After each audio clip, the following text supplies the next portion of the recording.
Hello दोस्तों, स्वागत है आपके अपने चैनल में। और देखते हैं एक्सरसाइज 16.3 का क्वेश्चन नंबर 7। और इससे की पहले के क्वेश्चनों को कंप्लीट करा चुके हैं। उनका लिंक आपको डिस्क्रिप्शन में या फिर आई बटन पर मिल जाएगा। उन वीडियो को भी वॉच कीजिएगा। और देखते हैं 7 क्वेश्चन में। A fair coin is toast. एक कॉइन को टोस्ट किया जाता है 4 टाइम, 4 बार टोस्ट किया जाता है। एंड अ पर्सन बिन रुपए 1। अगर 4 बार टोस्ट किया जाता है, एक पर्सन 1 रुपया जीतता है। कब? For each head. अगर प्रत्येक के लिए एक हेड आ रहा है तब वो 1 रुपया जीतता है। And loss rate 1.50 for each tail that turn up. मतलब उसका मतलब क्या है? अगर हेड आ रहा है तो 1 रुपया जीत रहा है, अगर हेड नहीं आ रहा है तो वो लॉस में चला जाता है 1.5, मतलब 1.5 रुपया के लगभग। ठीक है, तो देखते हैं। और इसके आगे क्वेश्चन में और भी लिखा हुआ है, लेकिन मैंने वो नहीं लिखा है इसमें। उसमें कहा है कि for the simple space calculate how many different amount of money you can have after 4 tosses and the probability of having each of this amount. और इनकी प्रोबेबिलिटी भी बतानी है मुझे, जो जो इनके आउटकम आएंगे उनकी। ठीक है, तो देखते हैं। तो देखिए, सॉल्यूशन लिखते हैं हम यहाँ। सॉल्यूशन में क्या होगा? पहले तो हमें कॉइन क्या करना है। Coin is tossed 4 times. कितने बार कॉइन टोस्ट किया जाता है, इनके सिंपल स्पेस भी बताने। बहुत बड़ा क्वेश्चन नहीं है, लेकिन शायद आपको समझ आएगा जल्दी से ही, अगर आपने गौर किया तो फर्स्ट ऑफ ऑल लिखते हैं हेड हेड हेड। देखिए, इनके पॉइंट जितने भी हैं वो हम आपको आपके ही सामने लिख देते हैं सारे, ताकि वीडियो लंबा ना हो ज़्यादा। तो देखिए, मैंने ये सारे पॉइंट्स जितने भी थे वो मैंने 4 टाइम वाले लिख दिए। कितने? 1 2 3 4 5 6 7 8 9 10 11 12 13 14 15 16। ये सारे 16 पॉइंट बन गए। और बता दें आपको कैसे लिखे मैंने। सबसे पहले सब 4 पॉइंट हेड ले लिए, फिर 3 हेड, एक यहाँ टेल, फिर ये टेल इधर आ गया, फिर ये टेल इस 3rd पॉइंट पे आ गया, फिर ये 4th पॉइंट पे आ गया, फिर 2 हेड 2 टेल, फिर आगे पीछे करके लिख दिए। और इस तरह से मुझे 16 बनाने थे, वो मैंने बना दिए। ठीक है, और देखते हैं अब इसमें करना क्या है। ठीक है, अगर हमें इनमें बनाना है अपनी तरफ से। ठीक है, तो फर्स्ट पे लिखते हैं हम यहाँ इफ 4 हेड अक्कर। अगर 4 हेड आते हैं तो क्या होगा? देखिए, 4 हेड आ जाए। 4 हेड कितने? 4 हेड एक ही बार में तो आए, तो क्या उसे कितने का फायदा होगा? 4 रुपए का। ठीक है, कितने रुपए का? 4 रुपए उसे मिलेंगे। ठीक है, अगर आए 3 हेड एंड 1 टेल अक्कर, तो क्या होगा? देखिए, अब 3 हेड वाले और 1 टेल वाले कितने हैं इसमें? देखिए कितने पॉइंट है। देखिए 3 पॉइंट है। कौन सा? 1 2 और 3। ठीक है ना, ये 3 पॉइंट है इसके अंदर। ठीक है, और इंटू 1 इसमें फायदा हो रहा है कितना का? इतने का। ठीक है, अब माइनस करना है कितने? 1 टेल वाले में, जिसमें 1 टेल आ रहा है उसको अब माइनस करना है। तो वो कितने? एक ही तो माइनस करना है। कैसे? देखिए, इस पॉइंट को मैं इस साइड लिख देता हूँ, यहाँ लिख देता हूँ। देखिए 3 हेड वाले हैं ये। ठीक है, 1 2 3, ये 3 पॉइंट हो गए। इसमें 1 1 1 का फायदा हुआ, लेकिन यहाँ आके 1.5 का नुकसान हो गया इसे। ठीक है, तो यहाँ 3 माइनस के 1.5, इसमें से इसे माइनस करोगे तो कितना बचेगा? 1.5 ही तो बचेगा। इतने का इसे फायदा हुआ है, बस और कुछ नहीं है। ठीक, उसके नेक्स्ट देखते हैं अब हम। और 2 हेड अगर आए, if 2 head and 2 tail occur, अगर ये आते हैं तो क्या होता है? देखिए, हेड हेड और टेल टेल ये पॉइंट आए तो क्या होगा? देखिए, यहाँ तो 2 का यहाँ हो जाएगा 2 इंटू 1, माइनस यहाँ कितना हो जाएगा? 3, माइनस का 3 तो होगा, क्योंकि 1.5 कितने हो गए? 3 हो गए। तो 2 इंटू 3 इजिकल टू माइनस की 1। यहाँ इसका नुकसान हो गया, माइनस का 1 पॉइंट।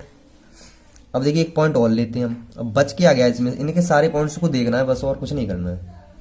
ठीक है, यहाँ लेते हैं 1 हेड एंड 3 टेल अक्कर। इस पॉइंट को लेते हैं इसे, तो क्या हो जाएगा? ये पॉइंट होंगे, तो यहाँ क्या? एक 1 इंटू ये कितने? अब 1.5 3 हो गया, 3 इंटू 1.5 कितना हो जाए 3, 5 और 4 इतना हो जाएगा, इतना ही तो होगा। तो ये हो जाएगा पॉइंट। तो 1.1 माइनस के 1.5 हो जाएगा। उसके बाद इसे माइनस करेंगे तो कितना बचेगा 3 माइनस 3.5 का इसे नुकसान हो जाएगा। ठीक है, उसके नेक्स्ट पॉइंट पर क्या बचता है, अब नेक्स्ट पॉइंट पर बचेगा 4 टेल वाला, 4 टेल अक्कर, 4 टेल अक्कर्स हो जाएंगे। उसके बाद आएगा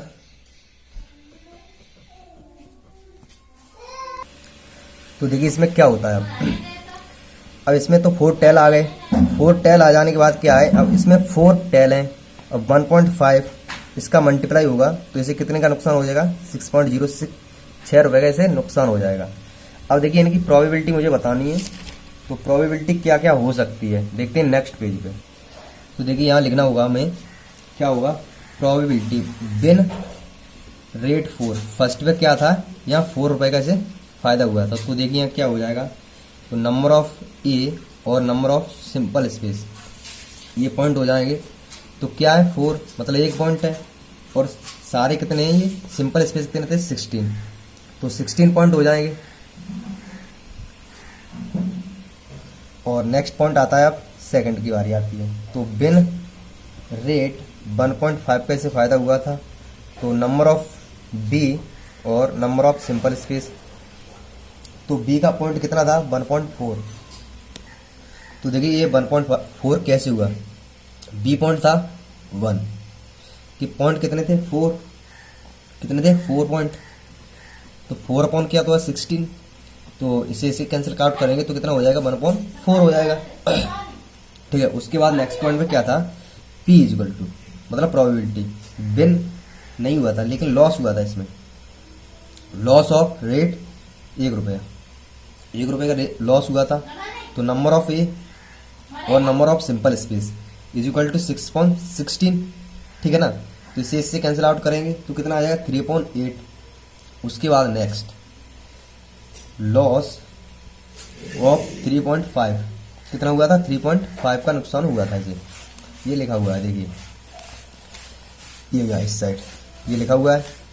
तो देखिए is equal to number of ये पॉइंट बना लीजिए, कुछ भी बना दीजिए यहाँ, कोई दिक्कत नहीं है। ठीक है, तो यहाँ कितना आ जाएगा 4/16, इससे कैंसिल आउट करेंगे तो कितना आएगा 1/4 आ जाएगा। तो P is equal to loss of 6, जिसमें लॉस हुआ था 6, तो एक ही पॉइंट था और 16 पूरा एक ही पॉइंट था। तो इस तरह से क्वेश्चन कंप्लीट होता है। और देखते हैं क्वेश्चन नंबर 8। तो देखिए क्वेश्चन नंबर 8, क्वेश्चन नंबर 8 में पूछा है कि 3 कॉइन्स आर टोस्ट बंस, एक बार 3 कॉइन्स उछाले जाते हैं, find the probability of getting, तो उनकी प्रोबेबिलिटी बतानी है और ये सारे क्वेश्चन दिए गए हैं उनको आंसर करना है। तो देखिए पहले तो मुझे लिखना होगा क्या सिंपल स्पेस, तो इनके सिंपल स्पेस लिख दीजिए। कौन कितने 3, तो 3 हेड मान लीजिए यहाँ, ठीक है 3 हेड हेड, फिर टेल आ जाएगा यहाँ, फिर हेड टेल हेड, ठीक, फिर टेल हेड हेड, ये पॉइंट आ जाएंगे। फिर यहाँ आ जाएगा 3 टेल्स ले लीजिए यहाँ, टेल वाले, टेल टेल हेड, ठीक है टेल हेड टेल, और यहाँ हेड टेल टेल, ये पॉइंट्स बन जाएंगे।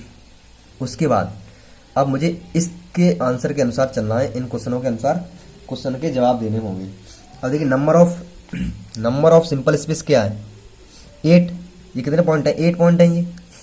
अब देखिए 3 हेड्स जिसमें आए उसे लेना है। 3 हेड्स इसमें आए तो इसे ले लीजिए। फॉर्मूला बता दें आपको यहाँ, नंबर ऑफ फेवरेबल आउटकम्स और नंबर ऑफ सैंपल स्पेस, ये फॉर्मूला लगेगा। तो इसमें देख लीजिए नंबर ऑफ ए और नंबर ऑफ सैंपल स्पेस। तो नंबर ऑफ ए, ये पॉइंट क्या है एक ही तो है इसमें, इसके अंदर तो 1 है, कितने में से 8 में से, तो 1/8 इसका आंसर हो जाएगा। अब देखिए नेक्स्ट 2 हेड वाला, तो 2 हेड वाले कितने 1 2 3, 2 हेड वाले कितने 3 पॉइंट है। तो 3 पॉइंट है नंबर ऑफ ए और नंबर ऑफ सिंपल स्पेस, तो कितने 3/8, तो इस तरह से इसका आंसर हो गया। अब एटलीस्ट 2 हेड्स, अब 2 हेड होंगे जिसमें एटलीस्ट कम से कम, तो कितने पॉइंट होंगे 2 हेड वाले, तो 1 2 3 4 हो जाएंगे, क्योंकि ये भी तो हेड के अंदर कम से कम 2 तो होने चाहिए, ज़्यादा कितने भी हों फिर। तो यहाँ लिख दीजिए नंबर ऑफ ए और नंबर ऑफ सिंपल स्पेस। तो 4/8, तो इससे इसे कैंसिल आउट करोगे तो 1/4 हो जाएगा। अब देखिए नेक्स्ट, ऑलमोस्ट 2 हेड मतलब 2 हेड ही होने चाहिए उसके अंदर।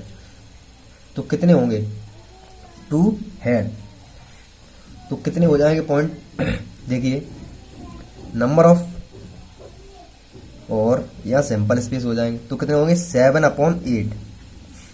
2 हेड्स की बात की गई है ना, तो नंबर ऑफ देखिए नंबर ऑफ 7 कैसे होंगे, क्योंकि इसके अंदर एक ही तो टेल है, टेल इसके अंदर सब एक पॉइंट में और बाद बाकी में सब में हेड आ रहा है। कम से कम 2 हेड हो, 1 हेड हो, कम से कम हेड होना चाहिए उसमें, वो पॉइंट लेना है। तो इस तरह से ये 7/8 हो गया। अब देखिए नो हेड, जिसमें कोई भी हेड ना हो, तो उसका मतलब क्या, नंबर ऑफ ए कर लीजिए, कुछ भी कर दीजिए यहाँ, बी सी डी कुछ भी, और यहाँ तो ये क्या है 1, और नंबर ऑफ सिंपल स्पेस कितने 8, तो ये क्या हो जाएगा 1/8। ठीक है, 3 टेल्स वाले, 3 टेल्स किस में, सिर्फ एक में, नंबर ऑफ ए और सिंपल स्पेस क्या है 1/8 आ जाएगा ये, क्योंकि 3 टेल्स सिर्फ एक में हुए पूरे पूरे। ठीक है, एग्जैक्टली 2 हेड 2 टेल्स होना चाहिए। तो नंबर ऑफ ए और यहाँ नंबर ऑफ एस, तो ये कितने होंगे 3/8 क्योंकि 3/8 ही तो होंगे। ठीक है ना, कैसे एग्जैक्टली 2 हेड्स 2 टेल्स 1 2 इसमें भी इसमें भी, तो कितने होंगे 3 तो है, और ये 4 वाला नहीं लेना है, क्यों कम से कम कहा उसने 3 हेड टेल्स ही होने चाहिए। अब नो टेल्स, तो नो टेल्स क्या का मतलब क्या, नंबर ऑफ ए और number of S is equal to 1/8, ये आंसर हो गया इसका।